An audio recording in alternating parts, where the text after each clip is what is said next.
The train didn't slow for sentiment. It screeched once, expelled a breath of steam, and moved on, as if the woman left on the platform was no more than a pause in its long journey west. Eloise Mercy stood in the aftermath of that departure, hat trembling in the wind, gloved hands clutching a single suitcase, and a letter folded so many times it no longer opened without tearing. The sky above was pale and cloudless, but the wind carried grit and judgment.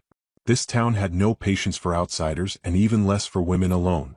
She looked down the length of the platform, half hoping someone might emerge from behind the livery doors or the telegraph office. Someone tall, decent, perhaps nervous. Someone with flowers, or at least eyes that softened when they looked at her. But no one came. Only the station master, who glanced once at her and then turned away like he'd seen it before. The letter said he'd meet her at the station. Mr. Ezra Judson, 43, widower, owner of a modest farm. He had liked her handwriting, he'd said. He'd sent money for the fare. She had responded with honesty. I cannot bear children. If that disqualifies me, I understand. He had not written back after that. But she came anyway. Because when your name becomes a whisper in church pews and a burden on your sister's marriage, you start believing that silence is the only future you're owed. And silence was better endured far from familiar voices. She took a slow step forward. Her boots were the sturdy kind, meant for mud and modesty, not grace. Her skirt brushed against the hem of her coat with a whisper. No one came to help with her case. No one asked if she had a place to go. The streets of the town were wide and sun-bleached, framed with shuttered windows and swinging saloon doors. A group of women gathered on a porch, snapping beans and snapping judgments in equal measure. One of them, with iron-gray hair and eyes like flint, leaned in toward the others and muttered something. The others turned to stare. Eloise kept walking. The boarding house sat at the edge of town like a mother no longer welcome at the table but still watching the door. A paint-chipped sign read Mrs. Callahan's Lodging and Meals. Inside, the air smelled of old wood and boiled potatoes. You're the one who came for Mr. Judson, Mrs. Callahan said flatly, eyeing her from behind the desk. She wore a black dress too tight at the bodice and a smile that had nothing to do with kindness. Yes, Eloise said. Has he? Married someone else, the woman replied, already reaching for the guest book. Girl from 2 towns over. Younger. Healthy. She underlined the word with her tone. He didn't think it worth the awkwardness, sending a reply. I see. You don't have family here, do you? No, ma'am. Then upstairs, end of the hall. Attic room. Meals are at 6. Don't expect seconds. Eloise nodded. Her throat had gone dry. The key was cold in her hand. The attic room was small and slanted, with a single bed tucked under the eaves and a basin of cloudy water near the window. Dust floated in the sunbeam like something alive. She set her case down and sat on the bed. The spring sighed beneath her like an old woman sharing sorrow. She took out the letter, the one she had sent, not the one he had written, and read it again. I am not young nor fruitful. But I believe a woman's worth can be more than what her body provides. I can cook, read, tend to a household. I am even-tempered and not prone to foolishness. If that suits your needs, I would come with honesty in my heart. She had signed it, Eloise Mercy, formerly of Boston. She folded it once more, slower this time, and placed it inside her coat pocket. That night, at dinner, she sat at the long wooden table with the other boarders. No one spoke to her. The room was filled with the sounds of chewing and cutlery scraping worn plates. Mrs. Callahan placed a bowl in front of her, a thin stew with more broth than meat, and did not meet her eyes. One man chuckled. Heard Judson sent her back where she came from. Eloise said nothing. Later, she stood at the wash basin and looked at her reflection. The mirror was cracked through the center, dividing her face like a caution. She touched her own cheek, remembering a time when she had color there. A soft laugh. A hope. Now she was all restraint. Hair pinned tight. Shoulders drawn in. A face taught to endure instead of expect. In bed, fully clothed under a stiff quilt, she listened to the town. Dogs barked. A baby cried. Somewhere, laughter rose from the saloon.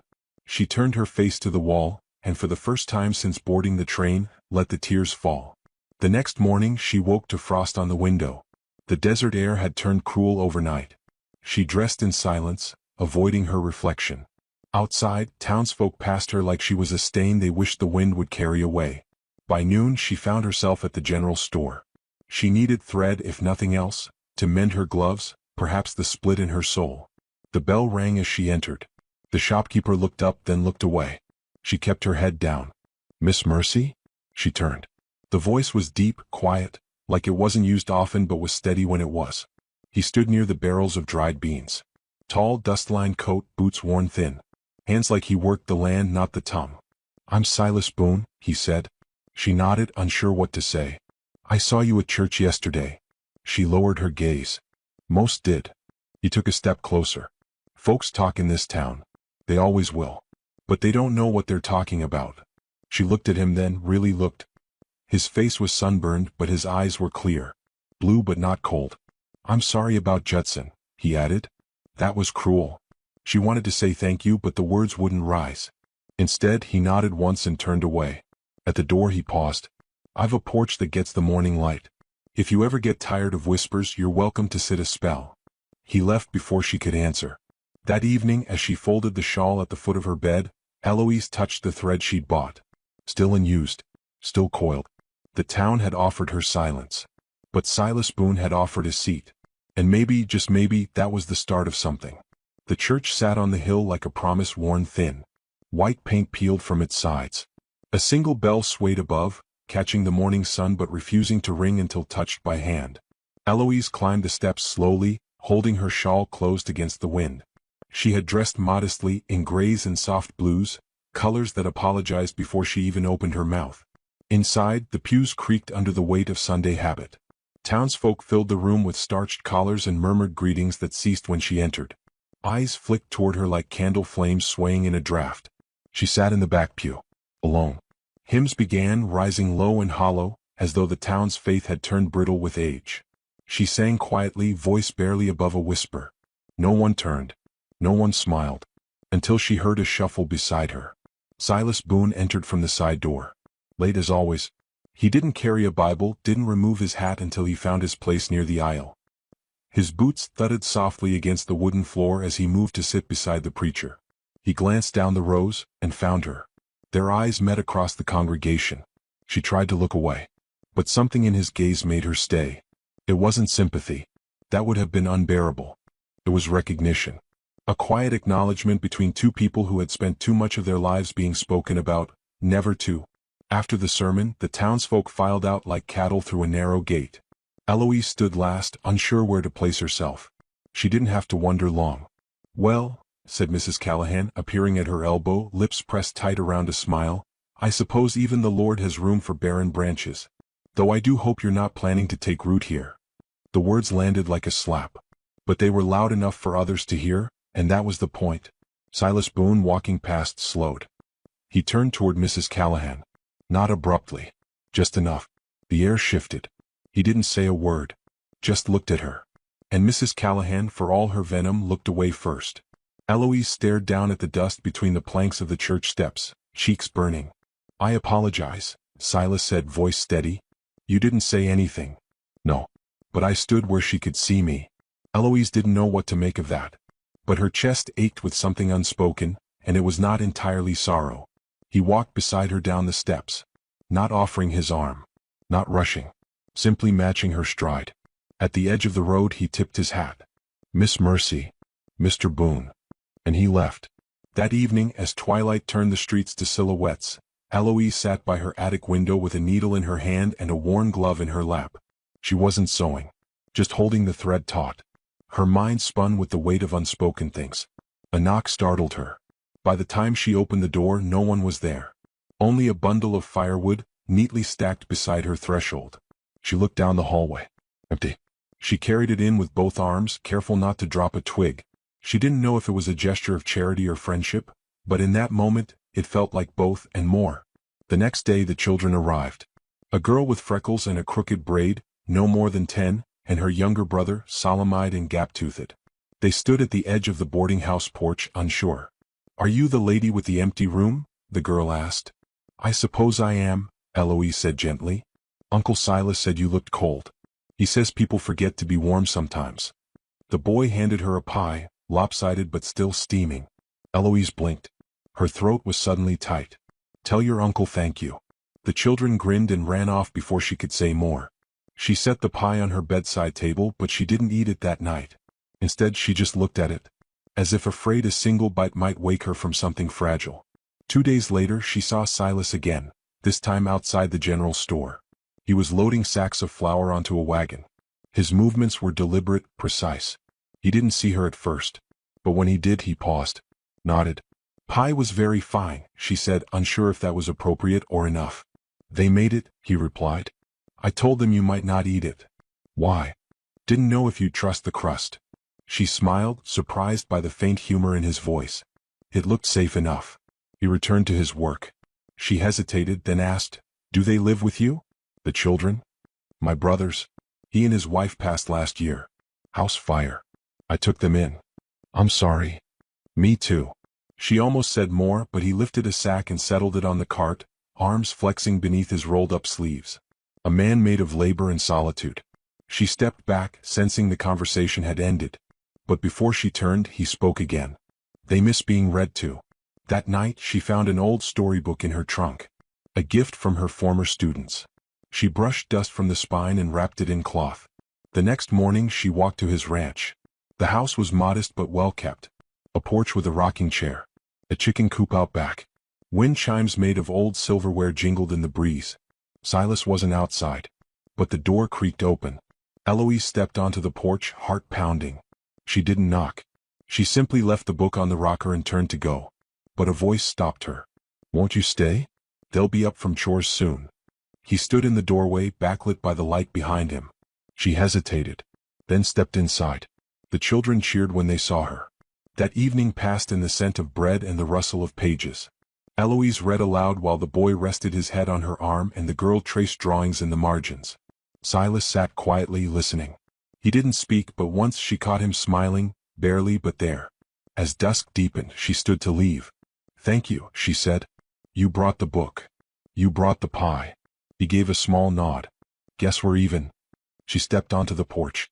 The sun was setting behind the hills, painting the sky in bruised golds and purples. "Miss Mercy," he called as she reached the gate. She turned. "You ever want quiet company?" he said. "Mine's good for that." "I'll remember." And she did. The fields had begun to stir with green again.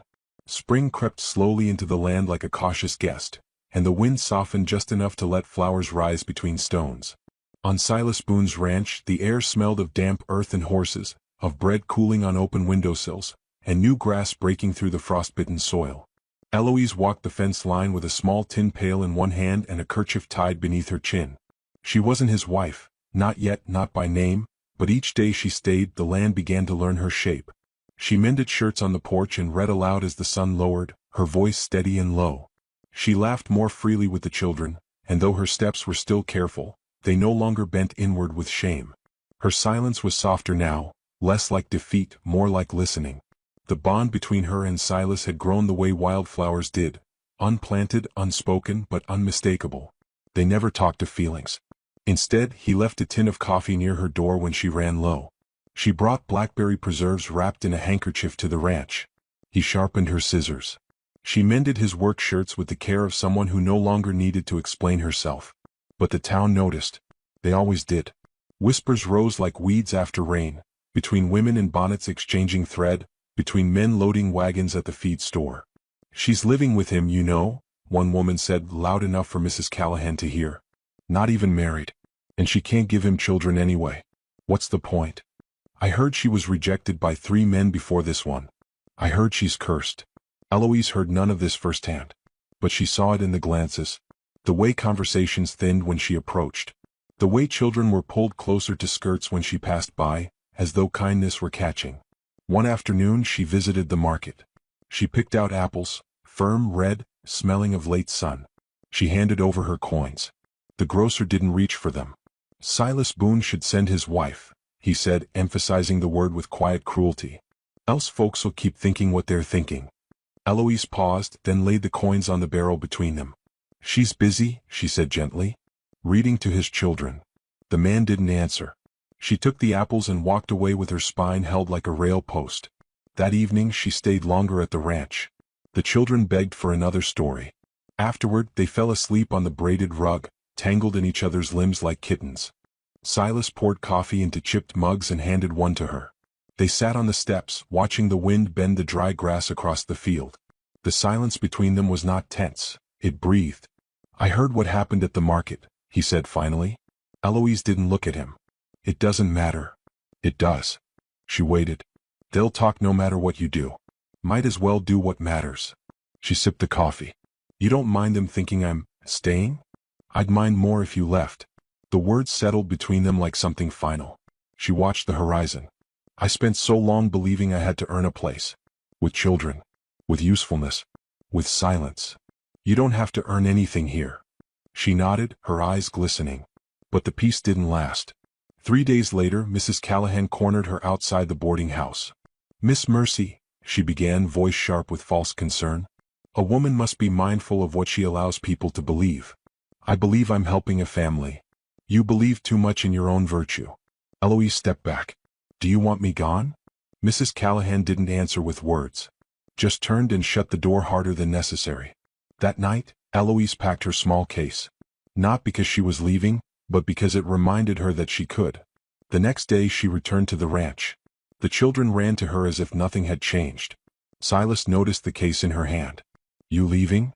No. Then why bring it? To remember I had a choice. He nodded. That was enough. Later, as they sat beneath the cottonwood tree near the north field, he looked over at her. I once thought I had to stay quiet to keep peace. But peace never came. Just silence. She tilted her head toward him. And now? Now I'd rather speak and risk something. She smiled. I'm not good at risking. You're here. That was true. She laid a hand on the earth beside her, feeling the thrum of roots below. Do you ever think about what people want from you? Often. But not anymore. The breeze lifted her shawl. She let it fall from her shoulders. That moment passed without grand gestures. No declarations. Just a woman shedding fear, and a man witnessing it without asking her to hurry. The next Sunday, Eloise did not sit in the back pew. She sat with the children, one on each side. Silas stood behind them. Mrs. Callahan turned from the pulpit steps and looked directly at her. But Eloise didn't flinch. After the service, as they walked toward the wagon, Reverend Harlan stepped beside her. I see the Lord's doing something quiet and strong in you. Eloise smiled. It's the quiet I'm learning to trust. The wagon creaked as Silas helped her climb aboard. The children climbed in after. As they rode home, the town faded behind them. Whispers still rustled through the fields. But Eloise no longer bent her head to them. She had learned to let the wind carry what didn't belong. The days had grown longer. Evening stretched its fingers past supper, casting golden light across the fields until the grass looked dipped in honey. The ranch breathed easier now, not because the work was lighter, but because some heaviness had gone missing, left behind in a room no longer locked by shame. Eloise moved through the house like she belonged, though she still paused now and then at thresholds, as if checking whether the space would accept her. She had started sewing curtains for the kitchen window. Not because anyone asked her to. Because the room deserved softness. The children began calling her Miss L, which quickly tumbled into Ma, when scraped knees needed comfort or bad dreams came at midnight. She never corrected them. Silas never questioned it. But the town did. Rumors had shifted from whispers to formal complaint. Mrs. Callahan, with her prim collar and her practiced smile, brought it before the town council. Her voice was sweet as apple rot. It's unbecoming is all. A woman of her status, barren, unmarried, playing house with another man's kin. What example does that set for our daughters? The vote was not public, but the outcome was clear. That Sunday after the service, Reverend Harlan asked Eloise to stay behind. She waited in the pew as the sanctuary emptied. Silas stood near the door, arms folded, unmoving. The Reverend sat beside her. There's talk. There always is. This kind carries teeth. She nodded once, fingers tight in her lap. What do they want? They want decency. Or the appearance of it. They'll force Silas to choose, his place here or you. She swallowed hard. I understand. No, you don't, came Silas's voice from behind them. He stepped into the aisle, dust clinging to his boots, his face unreadable. You think I'd let them send you away? I don't want to bring you trouble. You brought quiet to my house. That's not trouble. She stood, trembling slightly. They say I don't belong. They're right. She flinched. You don't belong to them. He stepped closer. His voice was low, roughened by dirt roads and droughts. You belong with me. A hush fell over the church, though no one else remained. He reached into his coat, not for a ring but for her hand. I'm not a man for speeches. But I have room for you. Not because I pity you. Not because you fix my house or raise my kin. but because when you're near, the quiet in me settles. Her throat tightened. You don't have to say that. I already did. And I'll say it again every morning if I have to. She looked at his hand. Calloused, warm. Offered without condition. I can't give you children. I never asked you for any. I can't promise I'll always be brave. Then I'll stand closer on the days you're not. She closed her eyes.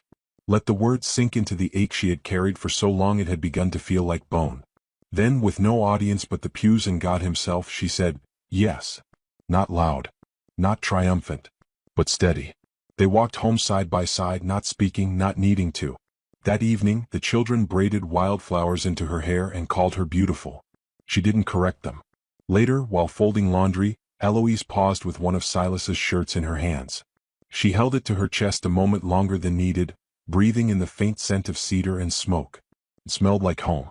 Outside, Silas was fixing a loose hinge on the porch. She watched him through the window, how he worked quietly, how he never rushed. She stepped out into the last light of day, apron still dusted with flour. Shouldn't a proposal come with a ring? She asked, voice light. He looked up, smiled faintly.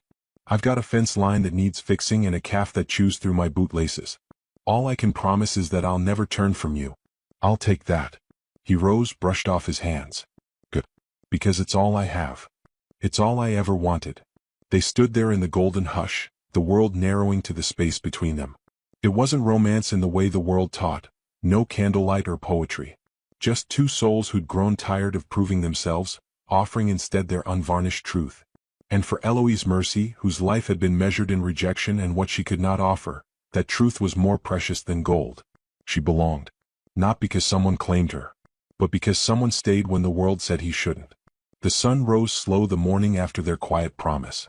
It spilled gold across the wooden floorboards and caught the dust in the air like stars. Eloise stood barefoot in the kitchen, stirring porridge for the children. Silas stepped in from the porch with his usual silence, nodding once, a softness in his eyes reserved only for her. He didn't kiss her. They didn't touch. But when he took the pot from her hands without asking and carried it to the table, she knew she was no longer a guest in his life. The days that followed stitched themselves into something whole. She planted marigolds along the porch edge. The children practiced their letters on scrap wood. Silas taught the boy how to saddle a horse, the girl how to read the sky for storms. And at night, with the windows open and the crickets loud, Eloise would lie in bed beside a man who never once asked her for more than she could give. One afternoon the children burst in laughing, muddy up to their knees. She chased me into the creek, the boy shouted, eyes wide with joy. She said I couldn't, the girl replied, triumphant. Eloise bent and wiped their faces, kissing each forehead before they ran off again, trailing joy behind them like a banner. She stood there a long time after they'd gone, one hand resting on her chest. That night she asked Silas softly, "Do you ever wish they were yours?" He looked at her for a long moment. They are. But peace never lives long in places where envy and small minds take root. Word of their quiet marriage, no preacher, no witnesses, no ring, spread through the town like smoke through dry brush. Whispers hardened into accusations. The same voices that once pitted Silas now called him reckless, claimed he'd let the woman ruin his name and steal his family's land. Mrs. Callahan brought her concerns to the church elders again, standing with folded hands and a tone dipped in sugar and poison. "We must protect the children," she said, lips pursed. "What if she leaves? What if her shame becomes theirs?" Reverend Harlan, weary and wise, gave no answer. But his silence only fed the fire. That week, a cousin of Silas's arrived. Jasper Boone, wealthy, polished, with boots too clean and eyes that didn't smile. He came with a wagon full of flour and a contract already drawn. "I heard what's been said," he told Silas over black coffee. "I'm offering to adopt the children. Legally. Ease the burden. Let you start over." Eloise heard this from the window, one hand on the curtain, her breath caught in her throat. "And the woman?" Silas asked flatly. Jasper shrugged. "She goes where she came from. Back east maybe. This isn't her place." Silas didn't answer. Just stood and walked to the door. "I'll see you off now." "You're making a mistake," Jasper warned. "I'd rather make that than live yours." The wagon left in a cloud of dust. Inside, Eloise stood still as stone. "I didn't ask you to do that," she said quietly. "I know. They'll never stop." He turned to her, stepped close. "Let them come." His hand found hers. Rough, warm, steady. That evening, Eloise sat on the porch while Silas mended a fence down near the southern slope. She watched the wind dance across the grass. A storm was gathering at the edges of the sky. She rose slowly, walked out into the field with her shawl wrapped tight. Found him kneeling in the dirt. He looked up as she approached. "Rain's coming." "I know," she said. "I'll finish quick." "No," she knelt beside him, pressed her hands into the earth. "I want you to know something." He waited. "I was never enough," she whispered. "Not for my father. Not for the families I stayed with. Not for the men who read my letters and said nothing back. I carried that truth like a stone in my coat, thinking it would keep me humble. But it only kept me from breathing." Silas didn't speak. "I thought if I gave enough, of my labor, my silence, my body, I'd finally be worthy of love. But you never asked for any of it. You just stayed." He reached out then and cupped her cheek, thumb brushing the corner of her mouth. "You were always enough." The storm broke just then, first in her then in the sky. They stood together as the rain came down, soaking through fabric and fear. And when the children called from the porch, they ran to them, laughing like fools, dripping wet and finally whole. Weeks later, Mrs. Callahan came to the ranch. She stood at the edge of the porch, lips tight, arms folded. "I came to see for myself," she said. Eloise met her gaze. "And? I was wrong." Eloise waited. Mrs. Callahan looked away, voice small. "I had a child once.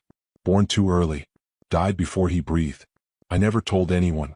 Just judged those who reminded me of the ache." Eloise said nothing. She didn't need to. The woman nodded once. "You've built something here." Then she turned and walked away. Eloise sat in the rocker, heart steady. That night, as they sat by lamplight, Silas placed a small wooden box in her hands. Inside, a ring carved from old fence wood. Smooth, simple, etched with the initials of the children. "They wanted you to have it," he said. "Said you earned it." She slipped it on, tears shining in her eyes. "I didn't earn this," she said. "You did," he whispered. "But not with your womb. With your heart." She looked down at the ring, then at him, then at the quiet life they had shaped from dust and ruin. And she finally believed him. She was enough. They say a woman is only as good as what she can give. But they forget the gifts that cannot be counted. Kindness that holds no receipt, silence that shelters, hands that mend, not for praise but because it's needed. Out here love doesn't shout. It stays. And if you've ever been told you were too little, too late, too broken, or not enough, darlin', maybe they were never worthy of the quiet miracle you are becoming. The train didn't hiss like a beast. It clattered in dry, hollow clinks, an old machine dragging newer hopes across the dust. No one cheered. No one waved. It came in slow, like it knew the town didn't want it. She stepped off with a single trunk and her mother's stitched shawl, the sun laying hard lines across her face. Her name had been inked neatly on the envelope, to Mr. Horace Weller, Smoke Valley, Arizona Territory. The envelope had promised marriage, a place to sleep, and work she wouldn't have to sell her body for. It had promised she wouldn't be his daughter anymore. But names don't wash off. And in a town like Smoke Valley, they echo before you speak. The platform was a crooked strip of warped wood and sneering faces. She saw the man from the photograph, older now, fatter, sweat darkening the front of his collar. He looked at her like she was spoiled meat. His eyes dropped to her letter, then to the shawl, then finally to her face. "You didn't say your daddy was Silas Pritchard," he said flatly. She didn't blink. Didn't think it mattered. "It does," he grunted, stepping back. "Silas's girl? Not in my house." Voices rose from the shade, some laughing, some just watching with popcorn smiles. The station master leaned on the frame of the door and shook his head like he'd seen this show before. A few teenage boys hooted, one yelling, "Drunk's daughter. Must run in the blood." She didn't cry.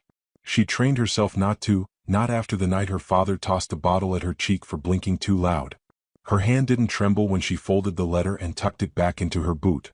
Horace Weller spat on the ground, turned, and walked off without another word. And just like that, she wasn't anyone's bride. She stood still long enough for the crowd to get bored. They peeled off one by one.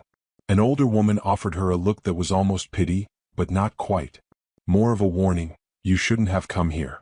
She lifted her trunk with both hands and walked toward nowhere. The dirt road gave no forgiveness.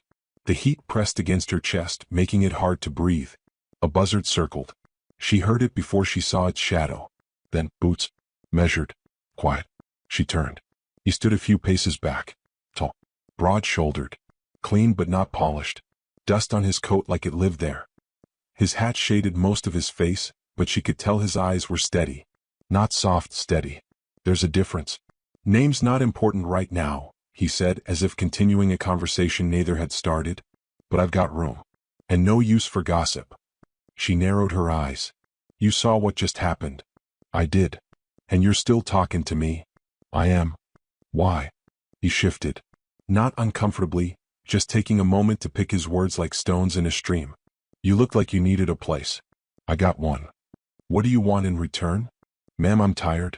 Got 2 horses that don't talk and a cabin with more silence than a man should have. I ain't here to collect debts. She didn't trust it.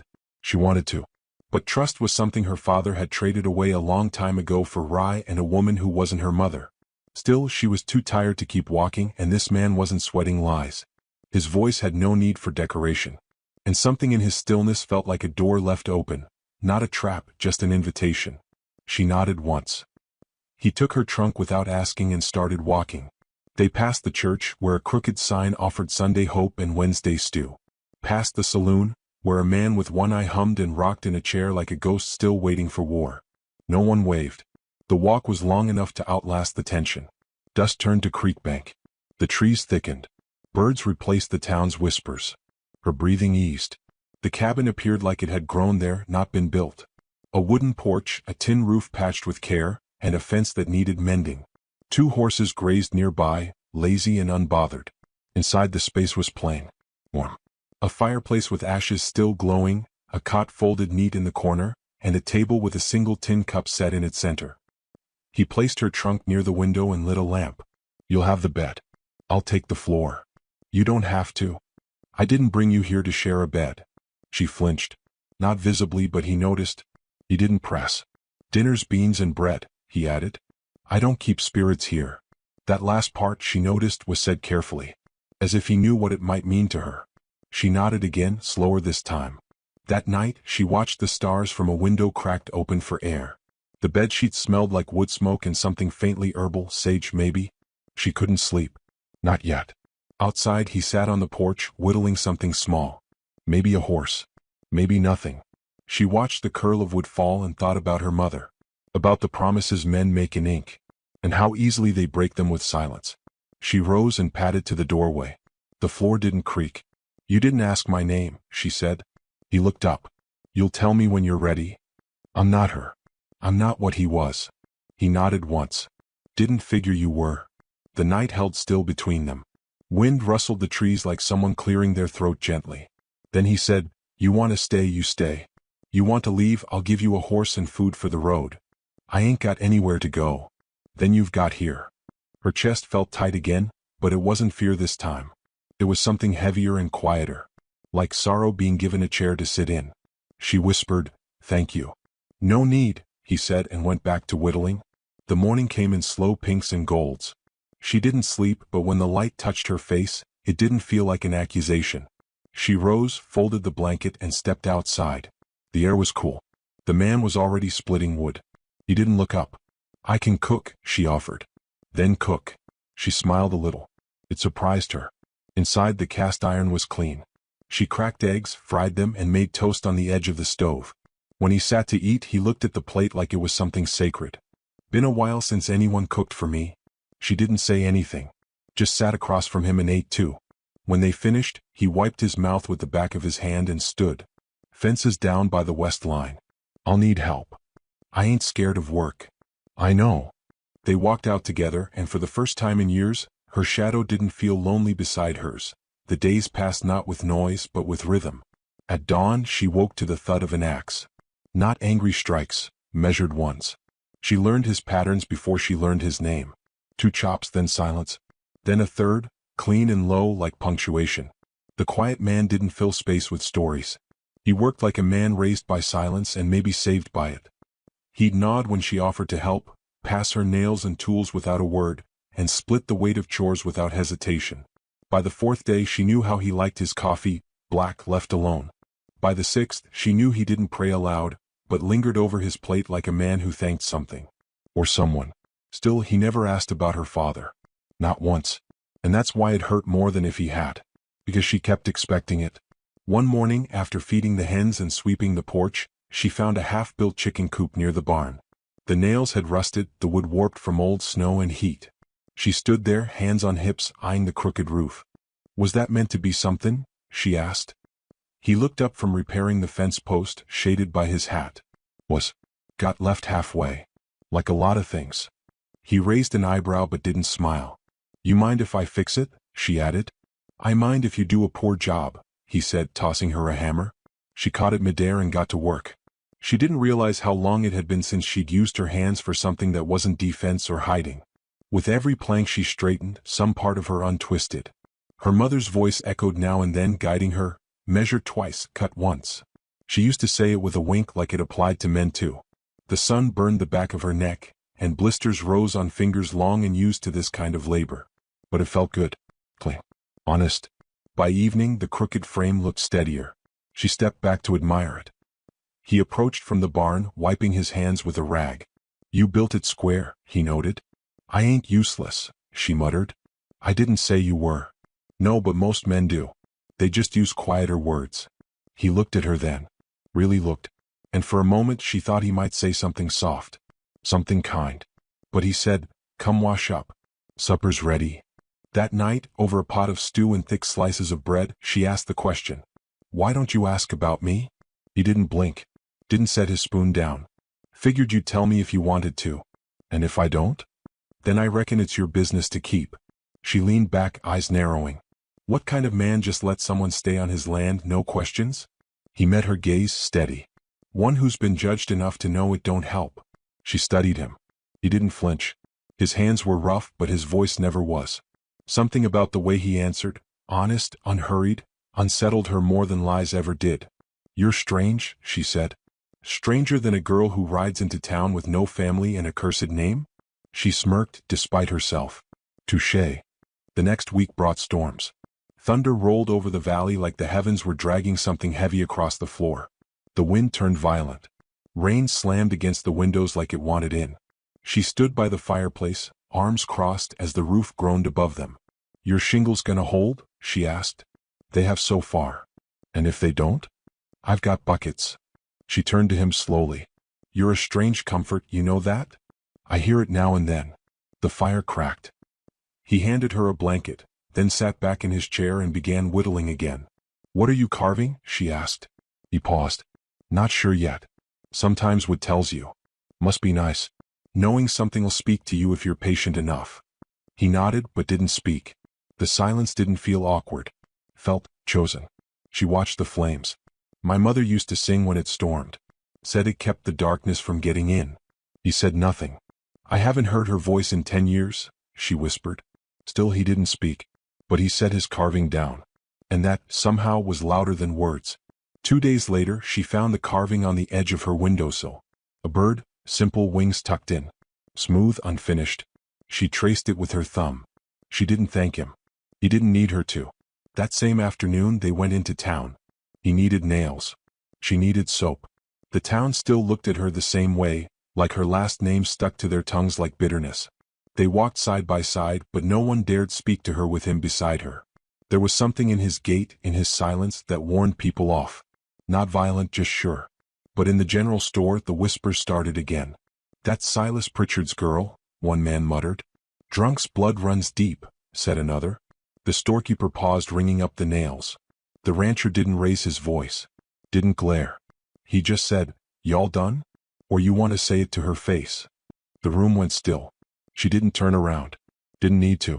The silence behind her spoke enough. They walked out with their goods. And when they got back to the wagon, she looked at him. You always that quiet when you're angry? I've seen what yelling does. I aim for better. She nodded. A new kind of respect settled in her chest. You didn't have to do that. Nope. But you did. I did. She didn't smile. But her eyes softened. That night he brought her a book. I'm not good with words, he said. But this book's got some that helped me once. She took it. The cover was worn. Psalms and prayers. You're religious? She asked. Used to be. And now? Now I believe in what I see. She looked up. And what do you see? He hesitated. Then, a woman who hasn't been seen in a long time. She swallowed hard. The silence pressed close again. But it wasn't cold. It wrapped around her like a blanket she didn't know she needed. Later, lying in bed, she opened the book. Inside the front cover was an old, faint pencil scribble. May the quiet ones find peace before the loud ones steal it. She traced the words again and again until sleep came.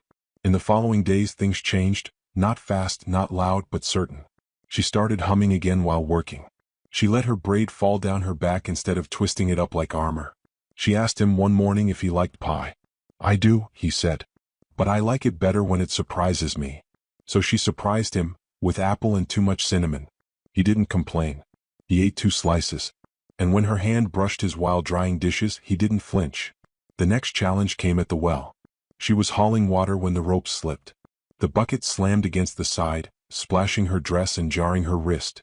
She cursed, old words once her father had taught her too well. He came running, saw her cradling her arm, and froze. "It ain't broken," she said quickly.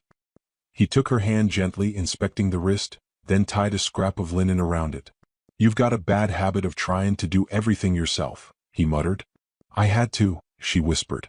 He looked up. "You don't anymore." She stared at him, eyes stinging. "I don't know what to do with that," she admitted. "You'll learn," he said. "And I'll wait." That night, she stood by the fire with the bird carving in her hand. "I used to think I was broken," she said, voice soft.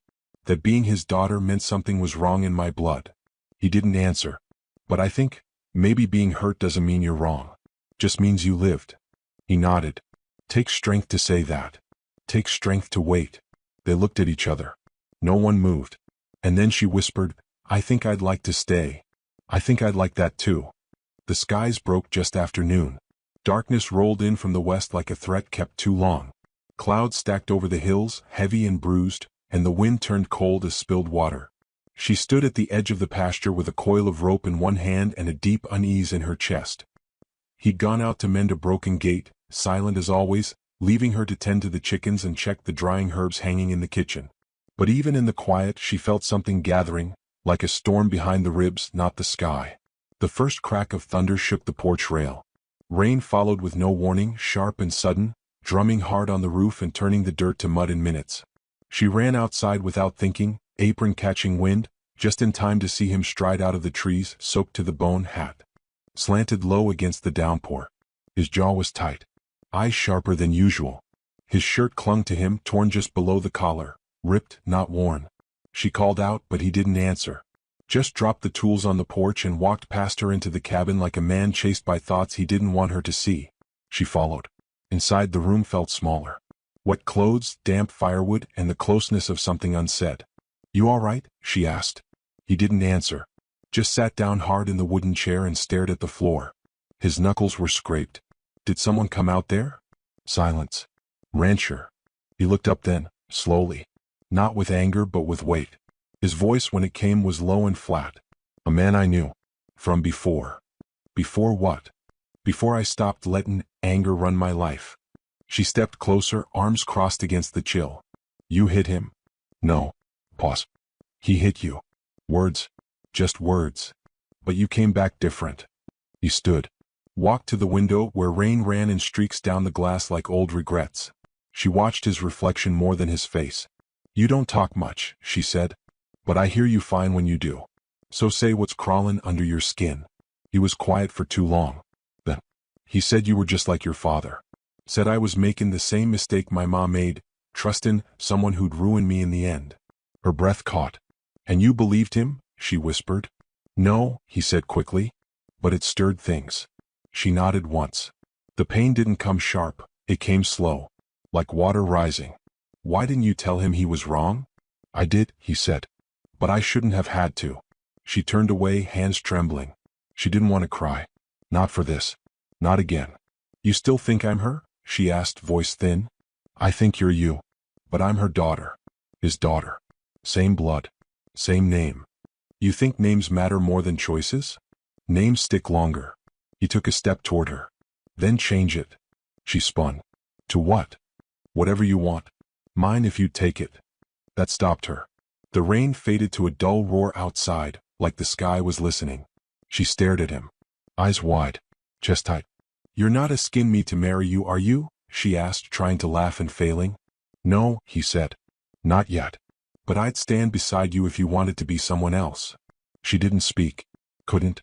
Instead, she picked up the kettle, lit the stove, and poured water like it gave her breath. I was 9, she said quietly. The first time he forgot my birthday. He came home with another woman's perfume on his coat and threw a coin at me like it was a gift. He didn't interrupt.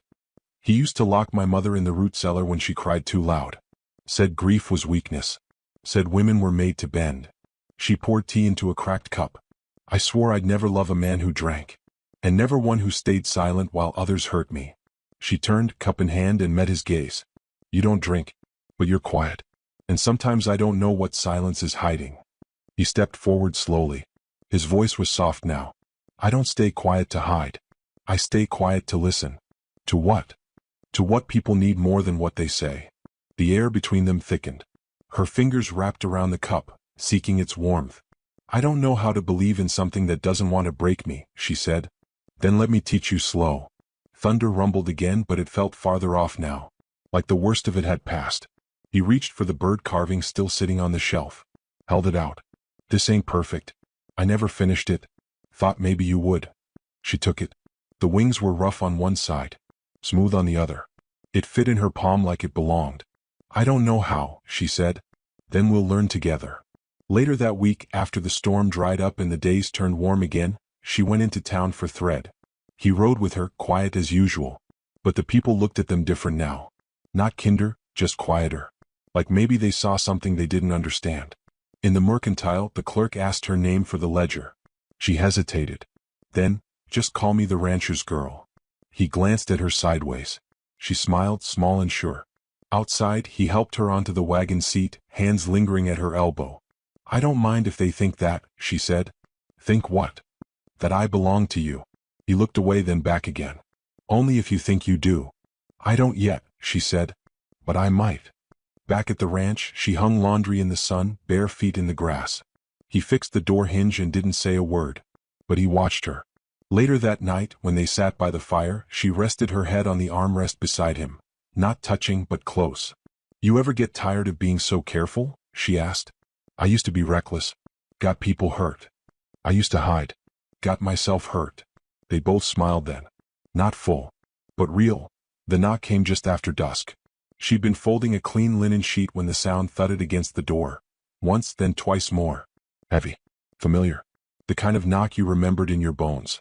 The rancher stood up slow, shotgun already in hand. Not raised. Not cocked. Just present. She stepped beside him, breath tight, arms still holding the sheet like armor. Stay behind me, he said softly. But she didn't. He opened the door, and the shape that filled it was everything she tried to forget. Coat hanging crooked, boots scuffed, a bottle swinging loosely from thick fingers. Hair gone grayer, gut rounder, eyes just as mean. Her father. Well, I'll be damned, he muttered, blinking at her. There you are, girl. Heard you were playing house. She didn't speak. Man like you, he said, looking the rancher over, ought to know better than talking in a thing like her. The rancher didn't move. You came to drink or cause trouble? I came to collect what's mine. The silence turned sharp. I ain't yours, she said, voice flat. He laughed, hoarse and bitter. I made you, didn't I? Fed you. Named you. You don't get to erase blood, girl. You lost your claim the day you sold Ma's locket for a bottle. He sneered. That all it takes? A bit of lace and a saddle tramp to make you forget what you come from. The rancher stepped forward then, slow but sure. You've said your piece. Time to go. Her father's hand twitched. Careful, son. You don't know the first thing about her. I know enough, the rancher said, voice level. More than you ever bothered to. The old man's jaw clenched. I'll see what the law says about my rights. You'd have to stay sober long enough to find a courthouse, she snapped. His hand moved again, faster this time, and the bottle swung wide, aimed not to kill but to break. She flinched. The rancher didn't. He caught her father's wrist mid-swing, twisted, and shoved him back. The bottle clattered against the porch rail. The old man stumbled, wheezing. Leave, the rancher said. Or what? Her father spat. You don't want to know. For a second there was only breath. Then her father snarled, turned, and staggered into the dark, swallowed by the night he never left for long. The door shut behind him. And the rancher turned to her. You all right? She nodded, but tears slipped free anyway. She let the linen fall. Let her shoulders shake. He wrapped an arm around her, slow and solid. She didn't resist. Should have hit him, she whispered. You didn't need to. I wanted to. That's different. She rested her forehead against his chest. Why do they always come back? Because they think they still can. They sat in silence for a long time. The fire crackled low. The wood smelled like pine, but underneath it was smoke, old, bitter, clinging. She stared into the flames and saw the hallway she used to crawl through, careful not to step on broken glass. The corners where she used to hide. The kitchen table where her mother once wept into a cracked mug. And then she looked up and saw his hands, her rancher's hands, steady and calloused, curled around a mug of his own. No violence in them. Just warmth.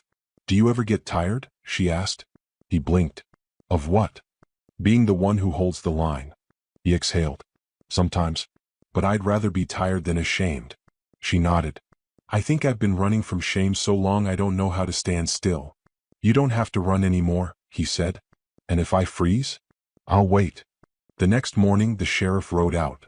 The rancher hadn't said a word, but she knew he sent for him. Small towns worked like that, quieter than laws, faster than gossip. Sheriff Bowman was old and half-retired, with more stories than teeth and a scar that split his chin. You say it was Silas Pritchard? He asked, leaning on his saddle. The rancher nodded. The sheriff spit into the dirt. That man's been due a reckoning since before your girl was born.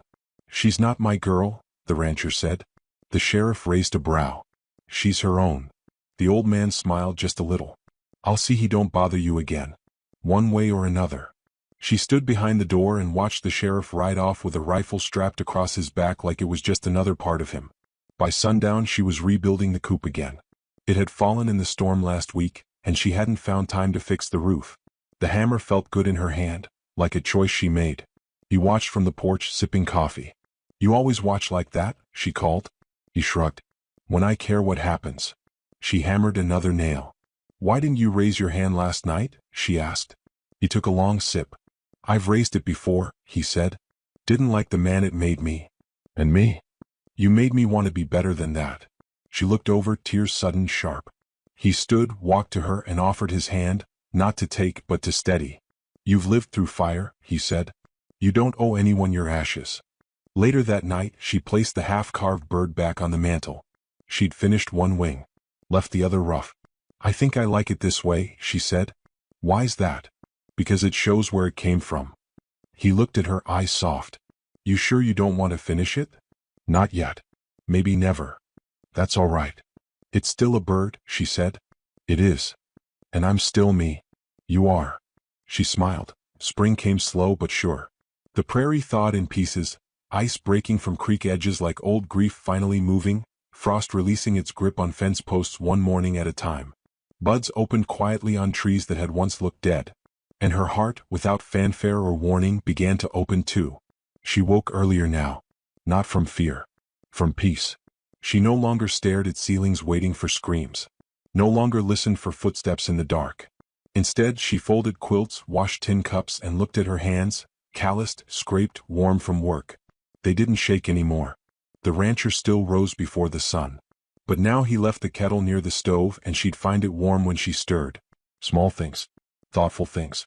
Like someone was gently rewriting the script of her life, line by line. He never asked her again to stay. Never asked her to leave either. He just kept showing up, with nails for her coop, books with flowers pressed between pages, and quiet beside her fire. Until one evening, it wasn't silence that filled the space between them. It was a question. Would you want a ring? He asked, plain and low. She looked up from darning his shirt. A ring? Not fancy. Just one to say it's yours if you want it. She blinked slowly. I never thought I'd wear one again. You don't have to. We could just keep doing what we're doing. She laid the shirt down. I don't want to keep doing what we're doing, she said. His face tightened. I want more, she added quickly. More than this. Not a wedding with cake and hymns. But a name that's mine by choice. He exhaled. Then take mine, he said. If you want it. She didn't cry. Not that night. Instead, she reached out, touched his jaw and whispered, say it. What? Your name. I want to hear it. He smiled, soft and crooked. Luke. She whispered it back like a prayer. Luke. It tasted good in her mouth. He took her hand then. And she didn't pull away. They didn't call it a wedding. The preacher said the words, standing beneath the cottonwood tree, boots sinking in new mud. No pews. No choir. Just her in a blue dress she stitched herself and Luke in the coat he wore to bury his mother. A few townsfolk came. Some out of politeness. A few out of quiet joy. But she didn't watch them. She watched him. And when he said her name, not her father's name, not the one she'd been branded with in shame, but her name, the one she chose to carry forward, she knew something had ended. And something had begun. Weeks passed. And then came the girl. 15. Dirty, thin, holding a paper that fluttered in the wind like it might fly away if she let go. She arrived by wagon, same as she once had, hair tangled, lip trembling. The townsfolk kept their distance. Whispered. She's kin to the Branner clan, someone muttered. No good in that bloodline. The girl sat alone on the platform, hugging her bag like it might disappear too. And that's when she saw herself. Not the face. Not the dress. The silence. The way the girl had folded in on herself like someone expecting to be abandoned again. She didn't hesitate. She walked up slow. Sat beside her. You got a name? She asked. The girl nodded but didn't speak. First time I came to this place, no one said mine like it meant anything, she said softly. Then someone did. And everything changed. The girl looked at her, eyes wet. Came here to marry a man, she whispered. But he didn't show. I know that story. What happened to you? She smiled. Someone saw past my last name. The girl looked down. They say I come from drunks and thieves. Then let them talk, she said. You come from whatever you become. Not whatever you escaped. The girl's eyes widened. What do I do now? She stood. You come with me. Back at the ranch, Luke looked up from the barn. One glance told him everything. He nodded once and went inside to boil water. The girl washed in silence. Ate slowly. Then cried. No one asked for her story. No one needed to. At dinner, the girl looked up. You got a name? Luke smiled. He does, she answered for him. But mine's the one that matters. The girl looked confused. She leaned forward, voice low. Say it with me. I ain't what they called me. The girl repeated it. I ain't what they expect of me. The girl nodded. And I ain't leaving myself behind. I'm just becoming more than what they feared. The girl breathed. And smiled. That night, she sat on the porch with Luke beside her. The moon hung low. The fire crackled inside. And the girl slept wrapped in a quilt her mother once stitched. She reached out and laced her fingers with Luke's. Think I'm ready to finish the bird now, she said. He looked at her, quiet. You sure? She nodded. It's time. She carved the second wing smoother than the first. Left the scars in the grain. Didn't sand them down. Let the bird look like it had lived. When she set it on the shelf, it faced the door. Ready to fly. Ready to greet the next one who came through. In the morning, the preacher rode by and tipped his hat. Morning, missus, he started. She cut him off gently. Just call me by the name I chose. And what name's that? She smiled, chin high. The one that belongs here. With him. And with who I've become. The wind picked up. Laundry flapped. And in the field, the girl began singing. Not loud. But enough to stir something deep.